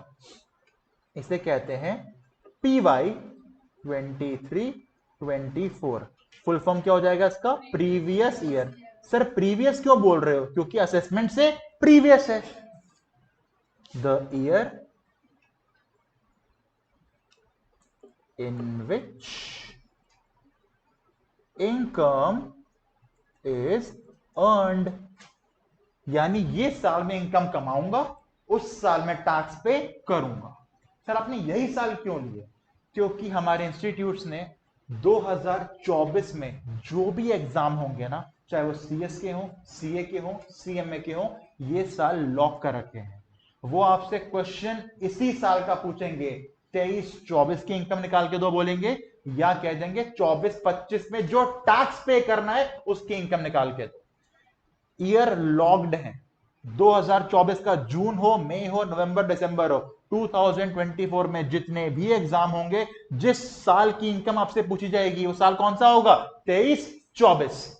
यानी डीप में जाके बताऊं तो 1 अप्रैल 2023 से लेकर 31 मार्च 2024 इस साल की इनकम पे आपको टैक्स निकालना होगा। और जमा कब करोगे? असेसमेंट ईयर 24-25 में, जो कब शुरू होगा? 1/4/24 को, खत्म कब होगा? 31 मार्च 25 को। तो अब अगर आपको क्वेश्चन कोई डेटा 1 अप्रैल 23 से पहले का दिख जाए या फिर कोई डेटा 31 मार्च 24 के आगे का दिख जाए, वो क्वेश्चन से कट कर देना। वो खाली कंफ्यूज करने के लिए है, वो आपके एग्जाम के लिए रिलेवेंट नहीं है। क्योंकि आपके एग्जाम के लिए प्रीवियस ईयर लॉक्ड है, कौन सा? 23-24। और असेसमेंट ईयर भी लॉक्ड है, कौन सा? 24-25। ये बात समझ आ गई आपको? अच्छे से समझ आ गई आपको? ऐसा नोट करो जल्दी।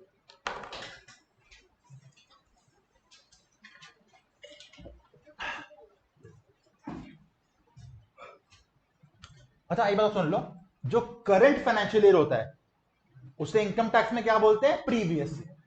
यानी आपका करंट ईयर ही है, पर प्रीवियस क्यों बोलते हैं? असेसमेंट से पहले होता है इसलिए प्रीवियस सोच के मैं सोचता पहले का कोई साल है। इनकम टैक्स की लैंग्वेज में करंट ईयर को क्या बोलते हैं? Previous year. चलो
देख लिया क्रश?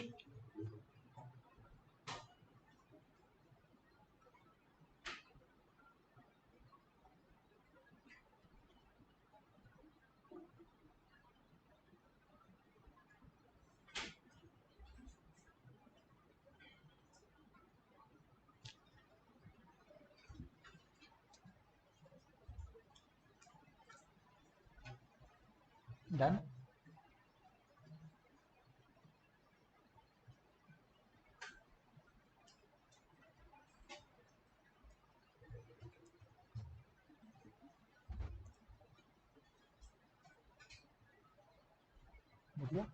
तो बताओ इनकम किस साल कमाते हैं? प्रीवियस ईयर में, असेसमेंट ईयर में? ईयर में। इसका सेक्शन नोट कर लो, सेक्शन नंबर 3। सेक्शन 3 खाली एक लाइन का बताता है income is earn in the previous year, और उसका मतलब क्या होता है, बस। ठीक। असेसमेंट ईयर मतलब क्या है? The year in the taxes are paid. Section इसका भी लिख लो, इसका सेक्शन है 2 क्लॉज 9। 2 क्लॉज 9। 2 क्लॉज 9। अब देखो, प्रीवियस ईयर का मतलब ये रहने वाला है, असेसमेंट ईयर का मतलब मैं ड्यूरिंग द बैच चेंज करूंगा आपके लिए। आज बेसिक क्लास है तो आप समझो इसका मतलब क्या होता है। The year in taxes are paid.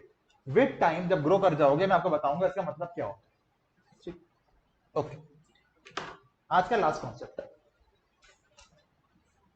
अभी हमें पता है कि हर सेक्शन जो डेफिनेशन को बताता है वो 2 होता है। ऐसे ही हर एक्ट का सेक्शन 1 पता है क्या होता है? वो बताता है वो एक्ट अप्लाई कहां पे होता है। सेक्शन 1 बात करता है अप्लाई की। सेक्शन 1 कहता है एक्ट अप्लाई कहां होता है। तो मुझे बताओ इनकम टैक्स एक्ट कहां अप्लाई होता होगा? इंडिया में, पाकिस्तान में, हर जगह इंडिया में। वरना सोचो चाइना के छोटे से गांव में बूढ़ी सी आंटी भुट्टे बेच रही है, मोदी जी पहुंच गए, टैक्स जमा करो। वो कह देगी आओ माऊ चाऊ, ये बोलेगी वो, तो उसे क्या पता, नहीं देगी ना टैक्स वो। क्योंकि वहां पे क्या लग रहा होगा, चाइना का टैक्स। यहां पे क्या लग रहा है, इनकम टैक्स एक्ट। तो लिखो सेक्शन 1 क्या बोलता है, लिखो income tax act applies to, income tax act applies to the whole of India, the whole of India, the whole of India, including Jammu and Kashmir, including Jammu and Kashmir, including Jammu and Kashmir। देखो article 370 हटने से पहले भी income tax Jammu में लगता था, GST नहीं लगता था। इनकम टैक्स जब से इंडिया बना है तब से लग रहा है, चाहे वो जम्मू हो या कहीं भी हो। जीएसटी अब लगना स्टार्ट हुआ है वहां पे। तो इनकम टैक्स एक्ट का सेक्शन 1 क्या बोलता है, this act applies to whole of India including Jammu and Kashmir. Clear हो गया इतना आपको, ठीक है, समझ आया आपको। रिवाइज कराना, टैक्स दो टाइप का होता है, डायरेक्ट और इनडायरेक्ट। प्रोग्रेसिव कौन सा है, डायरेक्ट। Regressive, indirect. इनकम कोई भी टैक्स लगाने के लिए लॉ चाहिए, किसने बोला है, आर्टिकल 265 में। लॉ कौन बना सकता है, पार्लियामेंट। किसने बोला है, article 245। Power distribution article 246। Income tax की पावर सीजी को मिली है एंट्री नंबर 82 से of the union list. Agriculture का tax entry number 46 of the state list. GST article 246 बड़ा ए। इनकम के होते हैं 5 head, salary, HP, PGBP, capital gain, other sources. 15 से 17, 22 से 27, 28 से 44, 45, 55, 56, 59। चार्जिंग सेक्शन सैलरी का 15, एचपी का 22, पीजीबी का 28, कैप गेन्स का 45, अदर सोर्स का 56। ठीक है। पर्सन होते हैं 7 तरह के, individual, HUF, firm, company, AOP, BOI, local authority और अदर्स। 7 तरह के पर्सन बनते हैं 231 से, 2 into 3 + 1। पर्सन बन सकता है assessee, assessee means a person जिसपे इनकम टैक्स की लायबिलिटी आ चुकी है। 2 का 7 क्योंकि 7 तरह के पर्सन से निकला है। प्रीवियस ईयर कौन सा साल होता है जिसमें टैक्स पे करते हैं, इनकम कमाते हैं, income is earned. Section number 3। हमारे एग्जाम के लिए प्रीवियस ईयर कौन सा है, 23-24। Assessment year is the year in which taxes are paid. Assessment year 24-25। Section 1 क्या बोलता है, एप्लीकेबिलिटी, कि एक्ट अप्लाई कहां होता है। इतना हमने आज पढ़ा। एक बार इसको जल्दी से रफ में बना लेते हैं।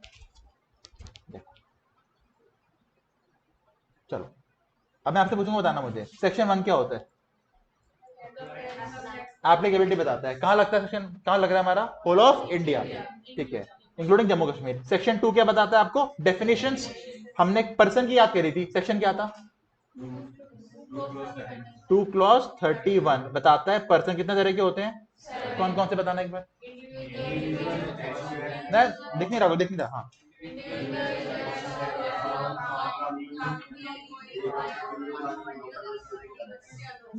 पर्सन क्या बन सकता है, जैसे 2 का 7 क्योंकि 7 तरह के पर्सन से निकला है।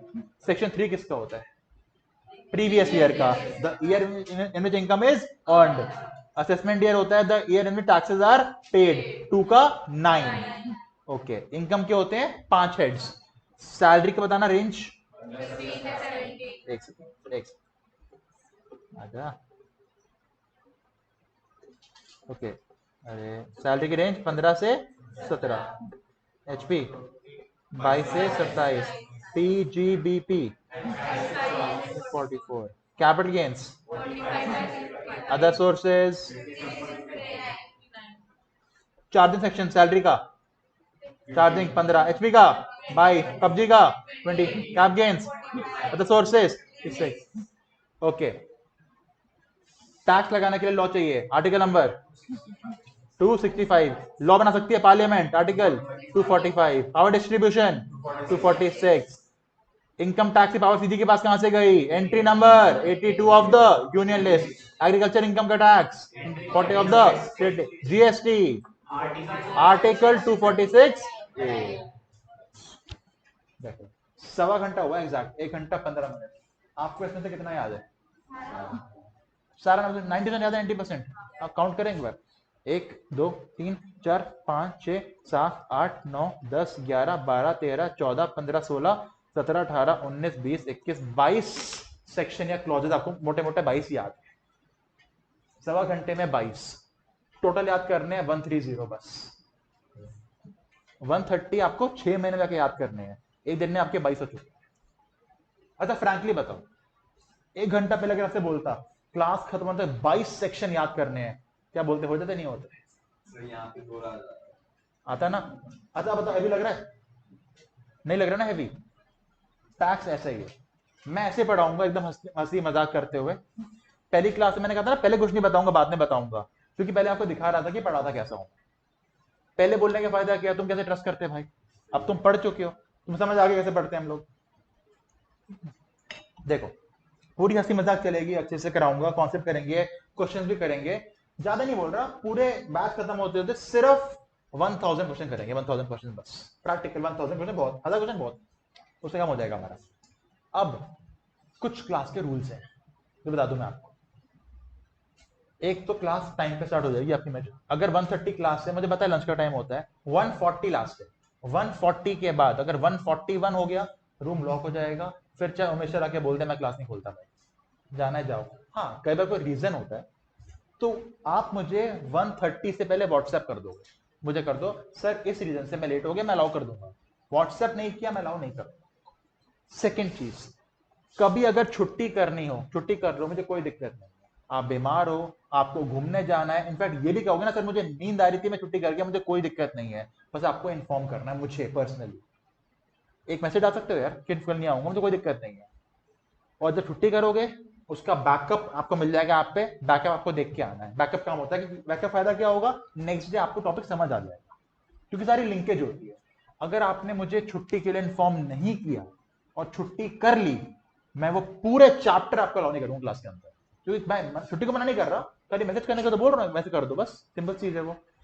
थर्ड, होमवर्क करके आना जरूरी क्लास में, मैं होमवर्क दूंगा, इतना ही दूंगा जो कर पाओ। एक बार होमवर्क नहीं किया कोई बात नहीं, 2 बार किया कोई बात नहीं, अगर 3 बार आपका होमवर्क रह गया, मैं यहीं से आपके फोन से स्टिकर ऑन करके आपके पापा का फोन कर दूंगा, इसकी फीस ले जाओ, इसे नहीं पढ़ना।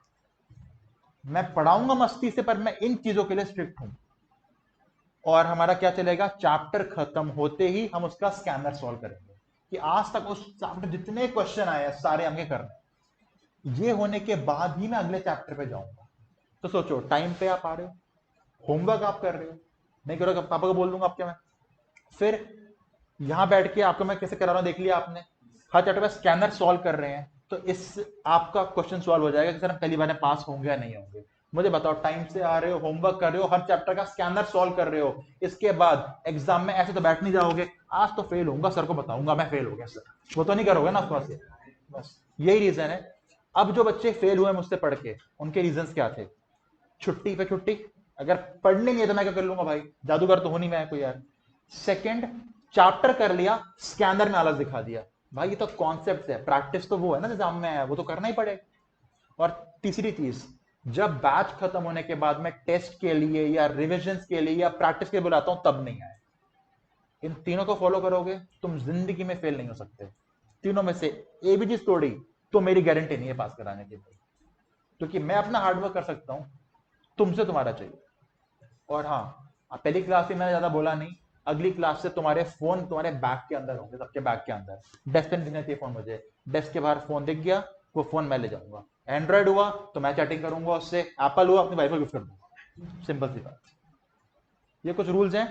बाकी देखो, इन चीजों में स्ट्रिक्ट मैं क्यों हूं, मुझे अपने रिजल्ट से बहुत प्यार है भाई, मुझे लगता है मैं इतनी मेहनत कर रहा हूं, और बताऊं सही बात तो मुझे आपके बैच की इनकम से फर्क भी नहीं पड़ता, जितना आप मुझे मिल के दोगे ना 6 महीने के अंदर, उतना मैं 1 महीने में अपनी प्रैक्टिस से कमा लेता हूँ, ये प्रैक्टिस से आराम से ज्यादा ही कमा लेता हूँ यार।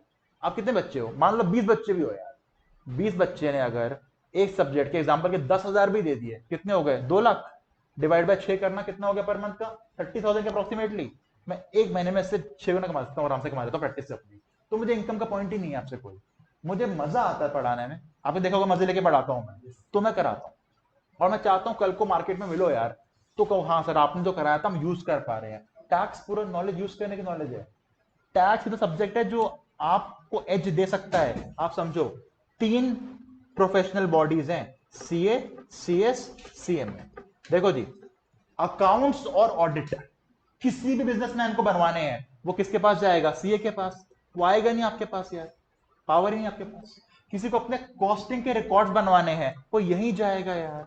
किसी को लॉ का काम कराना है वो सीएस पे आएगा। यानी ये सब्जेक्ट तो लॉक्ड है, यहां वहां देखने का ही नहीं। पर अगर किसी को टैक्स का कंसल्टेंसी चाहिए, टैक्स के बारे में पूछना है, टैक्स कैसे कम हो जाएगा, उसकी कोई डिग्री नहीं होती, कोई नॉलेज होती है। यानी ये काम सीए भी कर सकता है, सीए कर सकता है, सीएमए, ये एवेन्यू सबके लिए ओपन है। ये इसका फायदा है। दूसरी बात, 6 महीने। दूसरी बात सुनो, टैक्स को आपका इंस्टीट्यूट सीरियसली नहीं लेता था, एमसीक्यू बना के छोड़ता था। पर आप सोचो, उन्हें तो खाली डिग्री देनी है, पैसा तुमको कमाना है भाई।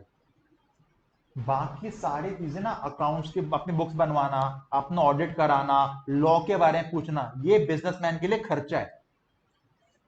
अगर तुम बिजनेसमैन को जाके बोलो, तुम्हारे पास नॉलेज है कि तेरा कितना टैक्स बन रहा है, 1 लाख का टैक्स, मैं तेरा टैक्स कम करा के 25,000 पे ला सकता हूं लीगली, यानी कितना फायदा हो गया उसको, 75,000 का फायदा हो रहा है। क्या तुमको बैठे बैठे वो 25-30,000 देने देगा फीस के नाम से, तब भी उसको फायदा हो रहा है। ये फायदा है टैक्स का। और इसके लिए नॉलेज चाहिए, कोई डिग्री नहीं चाहिए तुमको। एक बीकॉम पास बंदा भी टैक्स की नॉलेज है तो काम कर सकता है, कोई डिग्री चाहिए इसके लिए।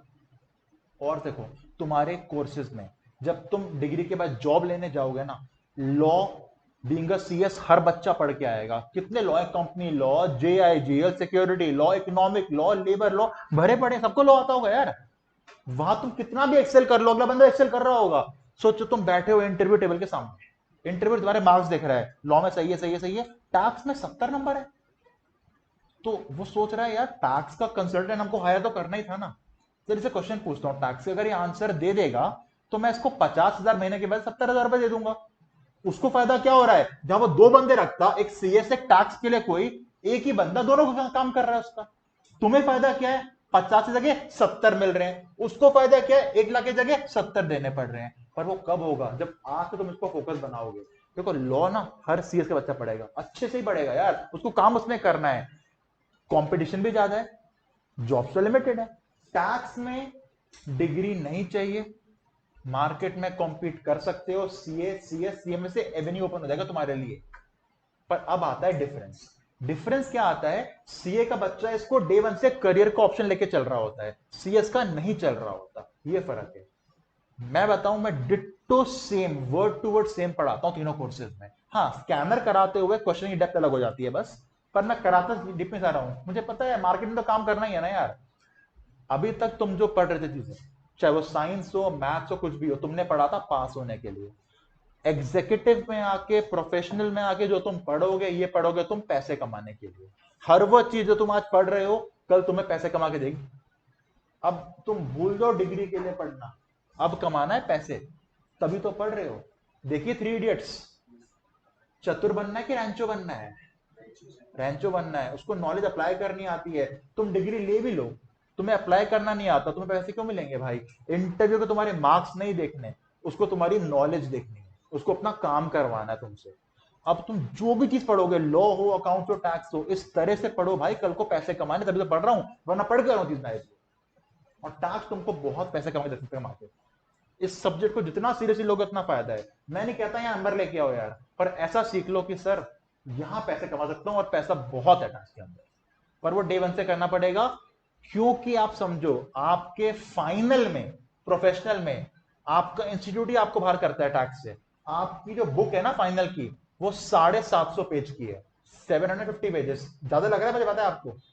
सेम टैक्स की बुक सीएमए वालों की 1100 पेज की है, ठीक है।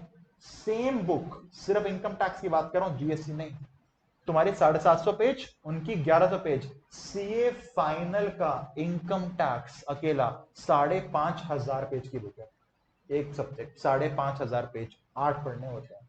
पता है डेप्थ क्यों है, वहां बच्चों को डे 1 से सिखाया जाता है तुम्हें इसमें काम करना है, तुम्हारा करियर है। तुम्हें नहीं सिखाया जाता, नुकसान है। पर फायदा क्या है, मैं तुमको वो नॉलेज देने को रेडी हूं।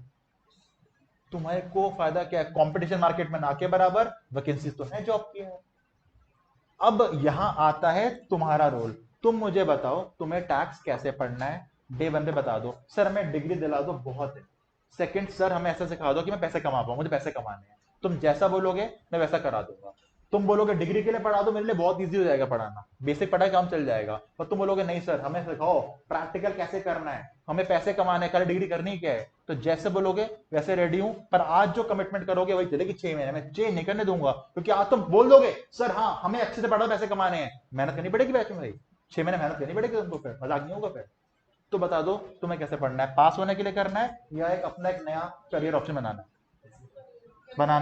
बनाना है। कोई ऐसा है जो सिर्फ पास होने पढ़ना चाहता है? सबको बनाना करियर ऑप्शन। भाई देख लो आज तुम बोल रहे हो कॉम्पिटिशन में आके 6 महीने मेहनत कराऊंगा ढंग से, तब मत करना आलस, ठीक है? चलो ठीक है, मिलते हैं अगली क्लास में। नेक्स्ट क्लास में सबको कैलकुलेटर लेके आना है, नई कॉपी लेके आनी है, प्रैक्टिकल स्टार्ट कर देंगे नेक्स्ट क्लास में, ठीक है? कैलकुलेटर और नई कॉपी जो आज लिखवाया है नई कॉपी में नोट डाउन कर, ठीक है? और चलो ठीक है, मिलते हैं नेक्स्ट क्लास में। हाँ अगर मन कर जाए तो मेरे इस चैनल को सब्सक्राइब कर लेना, ठीक है? चलो बाय बाय।